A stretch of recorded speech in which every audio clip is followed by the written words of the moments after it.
هذه الوجوه الكريمة المباركة في ديوان الشيخ محمد هايف المطيري العامر، وفي هذه المنطقة العزيزة على قلوبنا منطقة الفردوس، وأيضا في الكويت العامرة عبر الفضائيات التي تبث هذه الندوة إلى العالم العربي والإسلامي.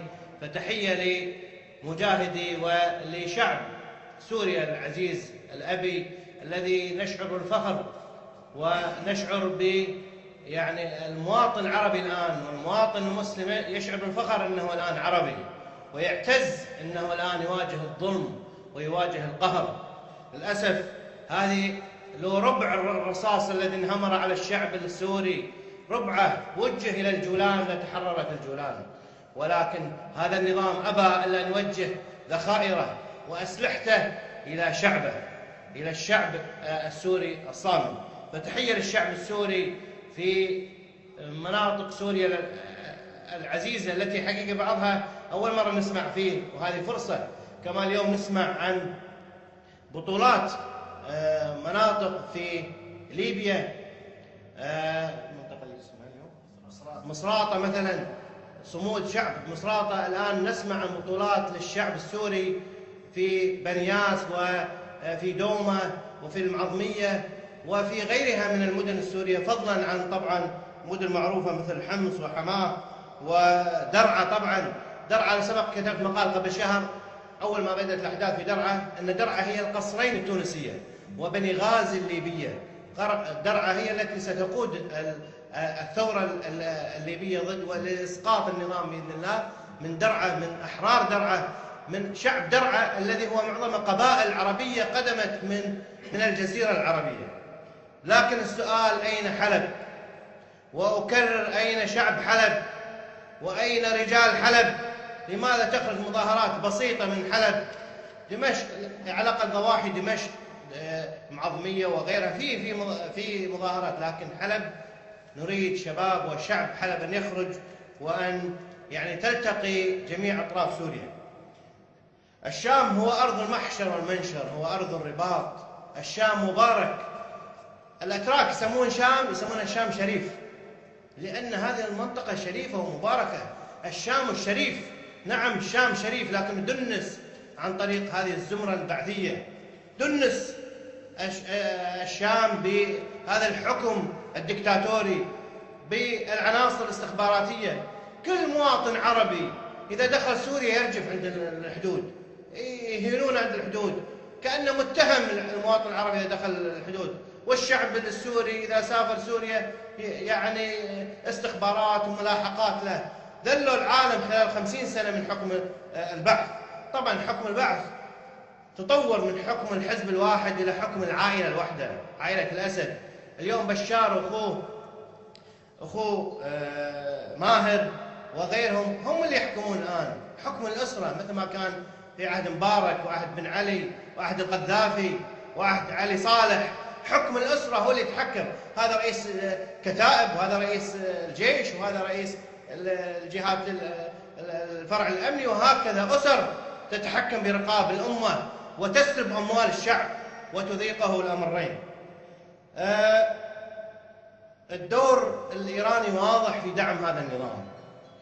يعني يكلمون ناس كثيرين من درعا بأن تم القبض على قناصة إيرانيين، وخاصة ما يسمونه الآن مثل ما تفضل الدكتور فهد خلنا الشبيحة ملثمين، لأن بعضهم إيرانيين وليس سوريين.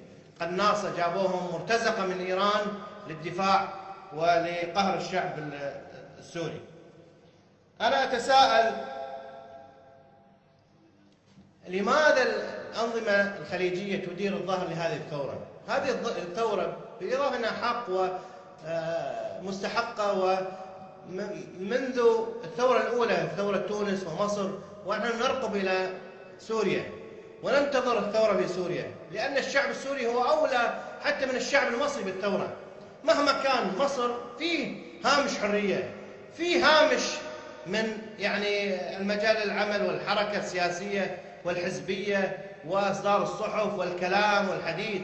سوريا قمات، سوريا يعني لا يمكن أن تتكلم، يعني بين موظفين بينهم وبين بعض. الاستخبارات عليها استخبارات في سوريا.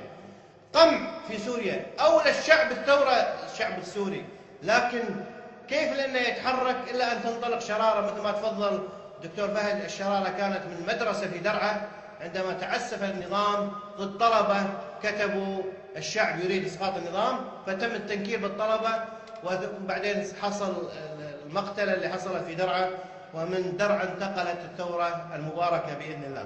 لماذا الأنظمة الخليجية تدير ظهرها لهذه الثورة؟ الدور الخليجي للأسف هذه الثورة تخدم مصالحنا بعد، تحمينا من الدور الإيراني والدور حزب الله اللي قاعد الآن يعني ينشر خلاياه في مناطقنا. شوف ايش يسوون في البحرين الآن، ايش يسوون في الكويت، في السعودية ايش يسوون خلايا حزب الله وإيران. في الآن سوريا هو الأرض المبسوطة لهذه الخلايا، التنسيق الواضح في سوريا. إذا مصلحتنا في دعم ثورة الشعب السوري ومساندة الشعب السوري، هم على حق ومساندتهم واجبة، وأيضا لنا مصلحة في هذا الأمر، للشعوب الخليجية مصلحة، للأمة مصلحة في سقوط هذا النظام الذي يتظاهر بأنه نظام ممانعة، يتظاهر بأنه نظام يدعم المقاومة، لكن لم يطلق رصاصة واحدة من الجولان، إنما استقل لبنان أحيانا لإطلاق بعض الصواريخ، لكن من سوريا لم يسمح لأحد أن يطلق طلقة واحدة تجاه الكيان الصهيوني في الجولان وغيرها.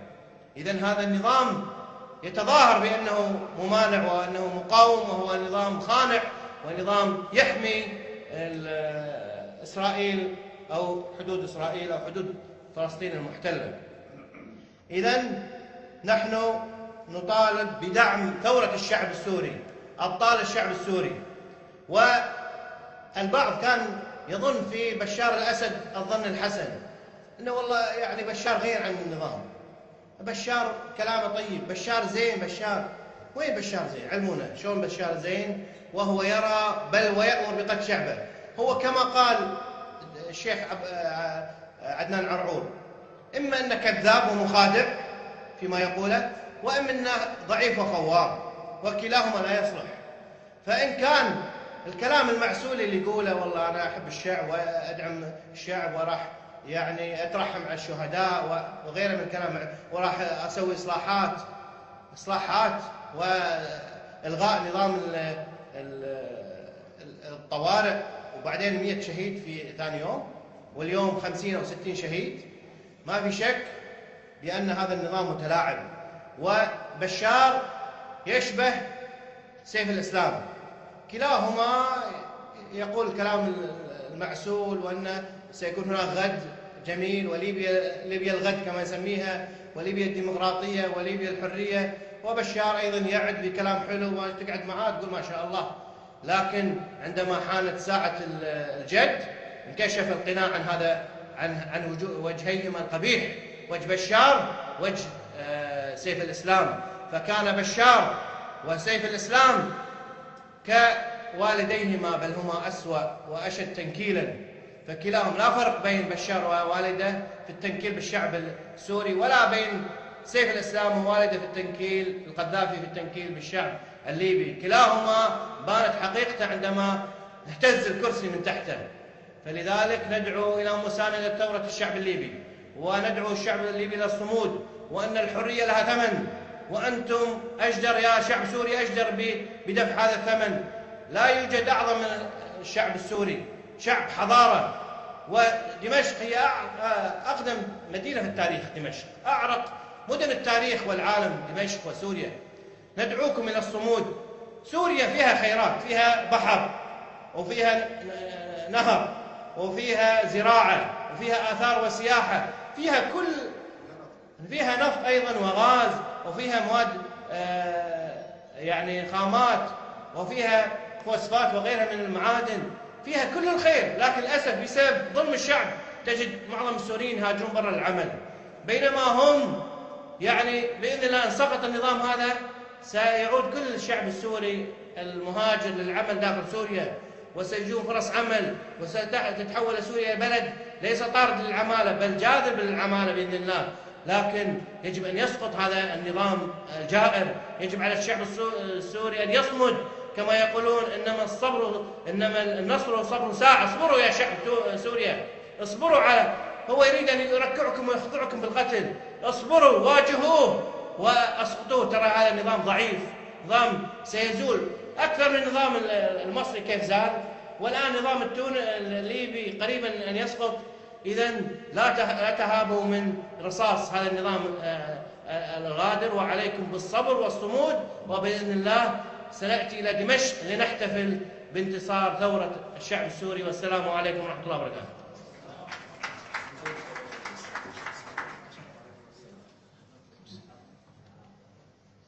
جزا الله النائب الدكتور وليد الطبطبائي عنا والمسلمين كل خير.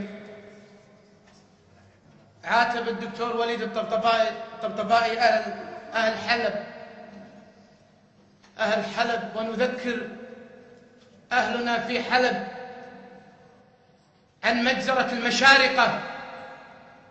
وحدثت هذه المجزرة في 8 من سنة 1980، إذ ارتكبت قوات حافظ الأسد، وهو والله أدنى من ذلك، مجزرة وقتل فيها المئات، بل وتم دفنهم بالجرافات وهم أحياء. وإذا الموءودة سئلت بأي ذنب قتلت، فماذا سيكون جوابكم يا حكام سوريا عن تلك الدماء؟ وما ذنبهم؟ هل لأنهم مسلمون؟ أم حرمتم عليهم حقوق الآدمية؟ مع لبنة من ذلك البنيان الشامخ، ويستمر ركب الشرفاء من دولة الكويت الأبية